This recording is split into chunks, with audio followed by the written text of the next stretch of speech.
అన్నట్టు మన యాదగిరిగుట్ట నరసింహస్వామిని దర్శనం చేసుకుంటందుకు డెన్మార్క్ దేశంలోకి వెళ్ళి మిస్ యూనివర్సు గదేనుల్లా విశ్వసుందరి వచ్చింది నిన్న.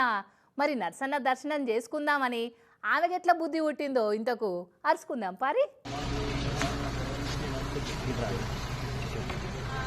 కార్లకెళ్ళి కాలు కింద పెట్టంగానే యాదాద్రి జిల్లా కలెక్టర్ హనుమంతరావు సారు, గుట్ట ఈవో భాస్కర్ రావు సార్ కాడికెళ్ళి అధికారులంతా కూడా బొకేలు బోన్సాయి మొక్కలు ఇచ్చి స్వాగతం పలుకుతున్నారు చూడు. ఎవలి విఐపి అనుకుంటుర్లే. 2024 మిస్ యూనివర్స్ అదే విశ్వసుందరట. పేరు విక్టోరియా జార్ తెల్వి. ఓయమ్మో చిన్న పొడుగు లేదుగా. మరి మిస్ యూనివర్స్ వస్తే ఈ జిల్లా కలెక్టరు ఈవోసార్లు స్వాగతం పలుకుడేంది అని అంటే వచ్చింది అధికారిక కార్యక్రమం పని మీదనట. ఈ తాప మిస్ వరల్డ్ పోటీలను మన హైదరాబాద్లోనే పెడుతున్నారు కదా. ఆ ఏర్పాట్లు ఎట్లా నడుస్తున్నాయి, ఏమేం కావాలన్న ముచ్చట్లు అరుచుకొని పోటీల వివరాలు విలేకరులకు చెప్తందుకు వచ్చిందట. పని మొదలు పెట్టే ముందు నరసన్న దర్శనం చేసుకుంటే మంచిదని చక్కగా దేవస్థానానికి పట్టుకొచ్చినట్టుర్రు.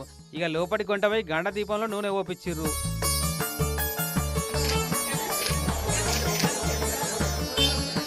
ఇక కొబ్బరికాయ కొట్టమని ఇస్తే ఇదేంది ఇది అని ఇచ్చంతరంగా చూస్తుంటే దీని మీద ఇట్లా 2 ఒక్కలయ్యేటట్టు కొట్టాలి అని చెప్తే చింతపండులకి వెళ్ళి గింజలు తీసేందుకు కట్టెతో కొట్టినట్టు టక టక టకమని కొట్టుడు పెట్టింది ఇట్లా. ఓసిని పేరుకు విశ్వసుందరేమో గాని కొబ్బరికాయ వల కొట్టలేనంత సుఖాచిపానమే కదా. ఈ ఈమెతను కాదని ఆడికెళ్ళి పట్టుకపోయి లోపల నరసన్న దర్శనం పూర్తి చేపించి కింద కూసబెట్టి లడ్డు ప్రసాదాన్ని ఫోటోను చేతికిచ్చి ఆలయ మర్యాదల కార్యక్రమాన్ని పూర్తి చేసిర్రు.